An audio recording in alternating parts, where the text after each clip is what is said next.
Many people laughed at Don Rickles' jokes for 60 years, but his family wouldn't say what really happened. In 2024, his daughter Mindy finally spoke up. People who thought they knew the mean Mr. Warmth were shocked by what she said. The threats from the mob were true. No one thought the family tragedies would be so bad. He felt awful about the death of his son, and the guilt that he felt almost killed him. Today, we're going to find out what dark secrets Don Rickles buried with him and why his family took so long to tell the truth. He was born in Jackson Heights, Queens on May 8, 1926.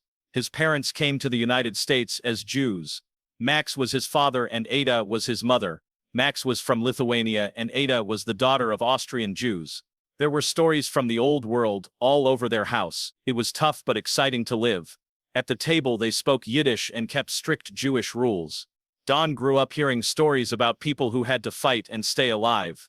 He learned early on how to laugh at himself when he was upset. In the end, that would be the main point of his humor. Don did not do well in school at Newtown High School. Even though he got bad grades, he stood out in other ways. He was elected as head of the dramatic group. He lit up the stage, even though he didn't study much, his teachers saw. He made fun of his friends and even his teachers in front of them. He was known as the Clown Prince by everyone. He got his diploma during World War II. He called it a war diploma because it was meant to encourage young men to join the service. He could make people laugh even at a strict school. Don joined the Navy when he was 18. From 1943 to 1946, he was in the Army. He worked on the USS Irene, a ship in the Pacific that helped torpedo boats. It was too hot to stand, the work was tough, and there was always danger close. Don made a joke that the crew was going bad because it was so hot. But his laughter helped people deal with that pain. His shipmates remembered how his jokes made them feel better. After being in the Navy, Don learned how to laugh at scary things. He used that as a tool for the rest of his life. He tried something more stable when he got back home. He was told by his father that he should work as an insurance salesman. Don tried it out in a suit, but it didn't work. He was unable to sell anything. He wasn't funny enough to sell things door to door. He didn't like it when people shut doors on him.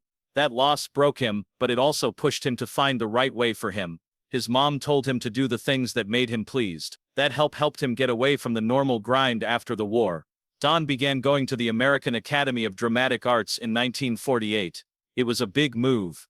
He learned with people who would become famous, like Grace Kelly and Jason Roards. He wasn't into theater though. People laughed at his serious parts, but not in a good way. Still, everything fell into place when he was free to ad-lib or play funny roles. He understood that failing at theater was a good thing. That mistake helped him figure out what he was really meant to do. He was able to find a whole new kind of humor at art school. Don began singing in the Catskill Mountains in the early 1950s.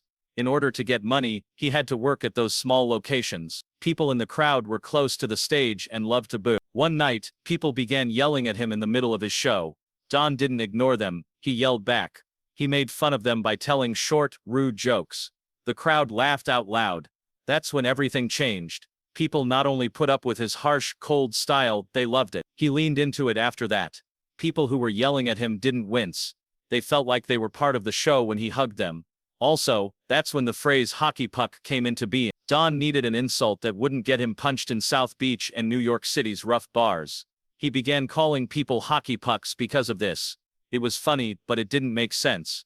The saying stuck because it made people laugh. When he did the role of Mr. Toadhead in Toy Story years later, they even wrote it into the script. That one stupid insult became well known because of those crazy early shows. Don played almost non-stop from 1950 to 1970. He played in places that most people didn't go, like strip joints, rundown lounges, and even mob-run nightclubs. He did 3 shows some nights, 7 days a week. A lot of the time the audience was rude, drunk, or even dangerous. Don didn't give up though. He made his skills better. He learned how to quickly silence people who are rude. And every insult he said back then helped shape the act that would later bring him to the attention of millions of people in Las Vegas and on national TV. The tough crowds made him tough on stage. One night in New Jersey almost went too far. When Don saw a man and his wife in the crowd, he was going about his normal business. She was so big that he made a joke about her being like a bear, but he didn't know that the man was linked to the mob.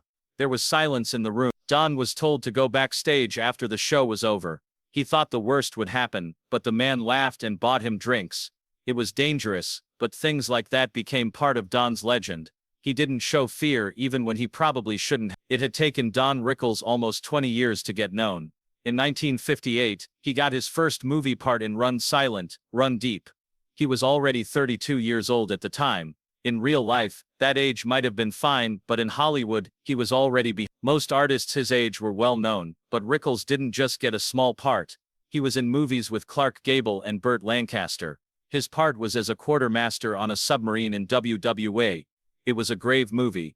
There were no jokes or funny parts, and Rickles made it work. The show he put on didn't feel like something from a nightclub. It was like he belonged on TV with legends. People were shocked, and it changed his path. He finally made it to the world he had only dreamed of as a kid in Queens.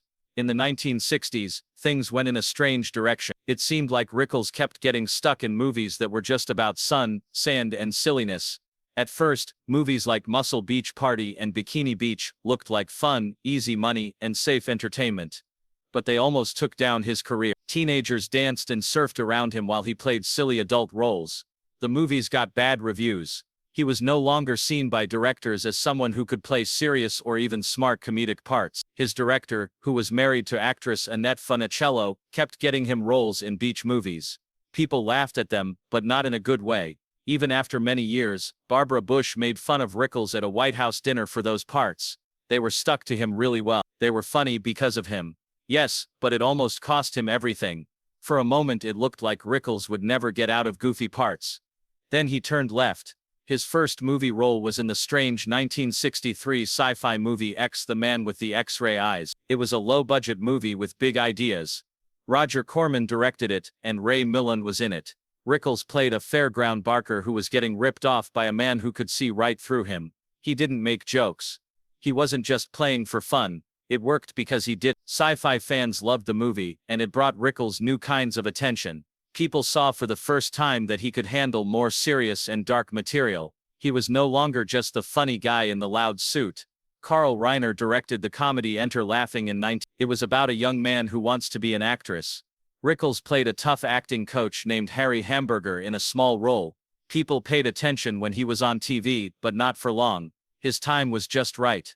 His words hit hard. His parts were praised as some of the best in the movie. His first real chance to be funny on the big screen, and he killed it. He finally got to do the magic he had been doing for years in bars for moviegoers. The movie didn't make him more well-known, but it brought them closer. After that, Kelly's Heroes came out in 19. That made everything different. There were a lot of stars in the group. Donald Sutherland, Clint Eastwood, and Telly Savalas. Rickles did well though. He was great as the funny supply sergeant crap game, and he almost stole the whole movie. The movie was about war, but not like most of. It was funny, had action, and had attitude. Rickles' character, who talks quickly and wants money, was great. It became a hit movie that people still talk about today. Rickles wasn't just a guest on talk shows or a Vegas comedian anymore. He really did work in Hollywood. Behind the scenes, Rickles' whole career was changed by one brave act. It took place at the Sands Hotel in Las Vegas. Frank Sinatra, America's most famous performer, was having dinner. Rickles, who not many people knew, was also there on a date. To make the woman like him more, he asked Sinatra to walk over and act like they were old friends. Sinatra agreed, but Rickles didn't say thank you when he got to the table. He waved him off and said, "Frank, not now. Can't you see I'm with someone else?" Sinatra could have given him a bad name for that, but he laughed. Sinatra looked out for Rickles after that night. Soon after that, Sinatra called him Bullethead. It wasn't a jab. It meant Rickles had won a place in his world. After a moment on stage in 1957, Sinatra gave the song that name. Rickles saw Sinatra in the crowd and told him, "Frank, feel welcome, hit someone." Everyone stopped moving, but Sinatra laughed. Rickles' guts were good. No one touched him after that. Rickles could say anything to anyone, even the most dangerous ones, and not get caught. He took care of Sinatra like a family member. But defense didn't always mean safety. Rickles was on stage at the Copacabana in New York on April 6, 1972. Joey Gallo, the boss of the mob, was there. Gallo was trying to get his power back after getting out of jail. From the stage, Rickles made fun of him, his time in jail, his reputation, and everything else. Friends backstage were scared. They begged him to stop, but Rickles didn't give up. Gallo did not do anything. He even left. There was still a real risk. Later that night, Gallo asked Rickles to Umberto's Clam House for a birthday dinner. It was no, Rickles. He might have been tired. He might have had a sense. A mob hit the diner hours later. People with guns broke in and shot more than 20 times. Gallo passed away in front of his family. The only way Rickles could have been there is if he had said yes to the dinner invitation. He might have died. Skipping dinner late at night might have been the one thing that saved his life. Rickles kept playing even as he ate. It was 1985, and he was on stage at Ronald Reagan's second inauguration as president. He had always been a Democrat, but Sinatra asked him to go. Rickles made fun of presidents, cabinet members and famous people that night, just like he always did.